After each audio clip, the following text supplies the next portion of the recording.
Hey, what's up guys? CombatCritique here. Let's take a look at this upcoming fight between Bryce Mitchell and Dan Ige. So let's get started.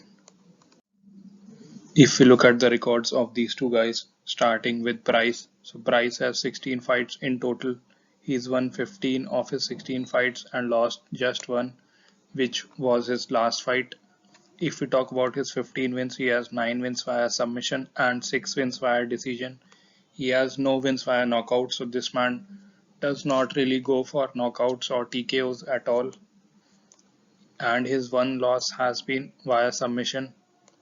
Now let's take a look at Dan Ige's record. So Dan has 23 fights. He's won 17 of his 23 fights and lost 6.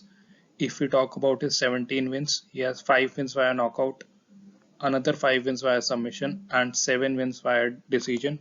So this man is pretty balanced in his win column. At least he has equal number of knockouts and submissions and a few more decisions compared to either of them. If we talk about his 6 losses, all 6 of them have been via decision. So he has been hard to finish and all of his losses are decision losses. Now let's take a look at the physical and career stats of both these guys, starting with the height. Height is 5 feet 10 for Bryce Mitchell and it is 5'7" for Dan Ige. So in this case, a 3-inch height advantage goes to Bryce Mitchell. Weight will be even at 145 pounds for both these guys, and I don't think any of them will miss weight. Reach is 70 inches for Bryce Mitchell and it is 71 inches for Dan Ige, so Dan Ige will have a slight 1-inch reach advantage. If we talk about the stance, Bryce is a southpaw fighter whereas Dan is an orthodox stance fighter. If we talk about the age, both of these guys are pretty young, but Bryce Mitchell is younger than Dan Ige by about 3 years. I don't think age will play any factor in this fight. Both these guys are young. Dan Ige is in his physical prime right now and Bryce Mitchell will be hitting it in a couple of years. Now let's talk about the career stats of these two guys, starting with the strikes landed per minute.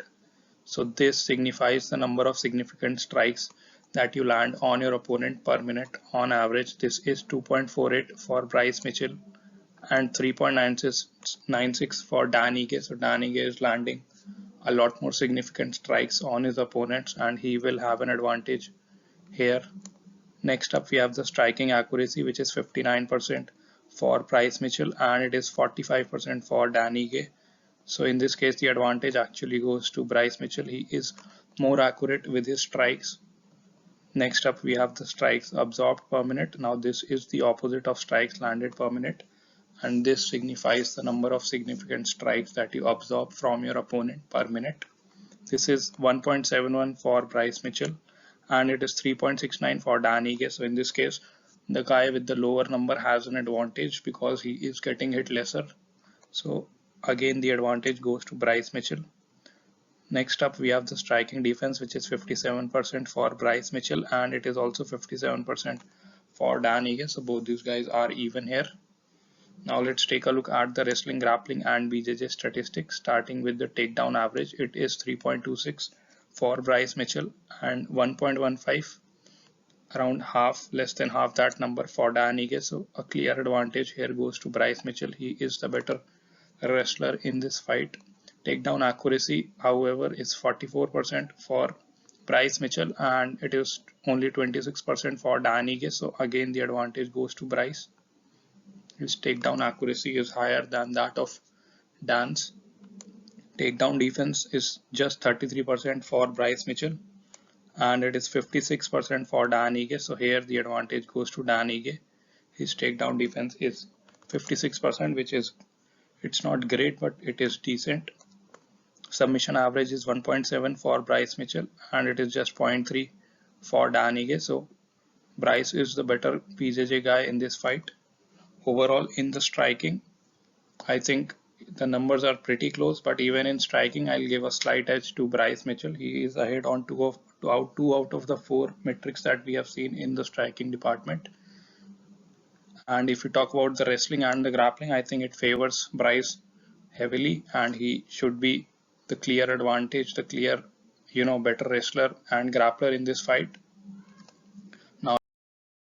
let's take a look at the significant strikes by position for these guys, starting with Bryce Mitchell. So 47% of all his strikes are from the standing position, 4% from the clinch, and 49% on the ground. So his ground game is actually very good, and he likes to ground and pound his opponents.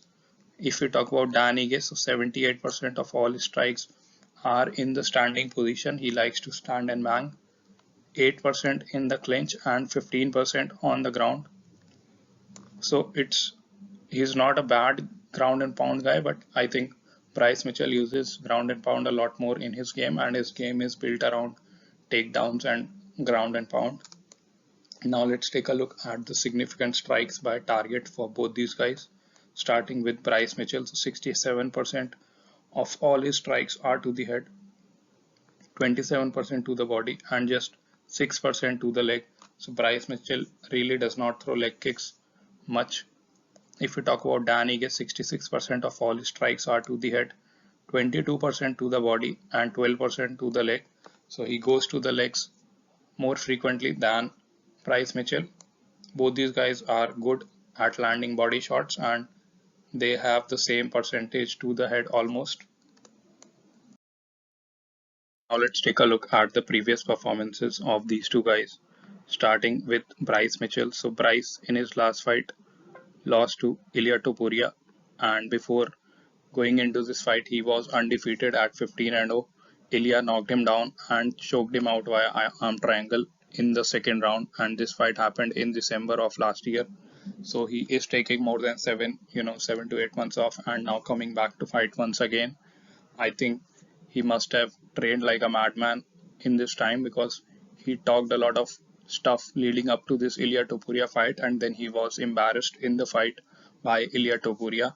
If we talk about his previous fights, before the Ilia Topuria loss, he beat Edson Barboza by unanimous decision. This fight happened in March of last year, and it was a three-round fight.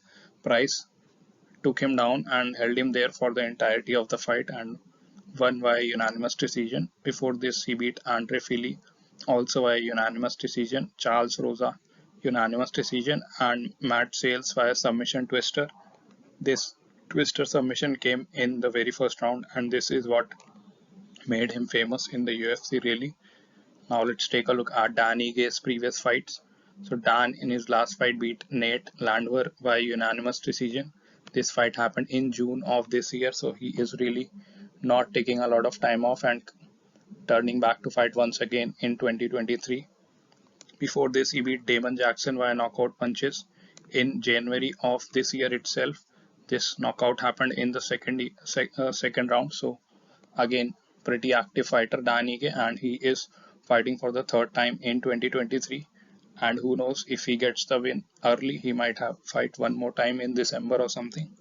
Dude is really active. And if we talk about the fight before that, he lost to Movsar Evloev by unanimous decision. This fight happened in June of last year. It was a three-round fight. I think Bryce will study this fight a lot, because the style that Evloev brings and the style that he has are pretty similar. Both are wrestling heavy fighters. And before that, he lost to Josh Emmett by unanimous decision in a three-round fight. He lost to the Korean zombie Jung Chang Sung via decision, unanimous, and this was a 5-round fight. It happened in June of 2021. And before that, he beat Gavin Tucker via knockout punches. Before that, he lost to Calvin Cater via unanimous decision. So Dan Ige has been a guy who's fought the big names, but he's actually lost to most of them. The wins that he has are against lesser known fighters. I think the time that this man has had after the Ilia Topuria loss, he must be training like crazy, because his mindset is such that if he gets embarrassed, he has to get it back.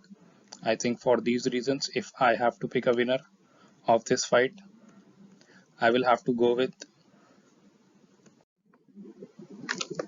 Bryce Mitchell. I think he is the better wrestler and the better grappler. Also, I think he is really hungry after the loss to Ilia Topuria. He must be training twice as hard, and this will show in the Dan Ige fight. For these reasons, I am picking him to win this fight. Let me know what you guys think in the comments below. I'll see you guys in the next video.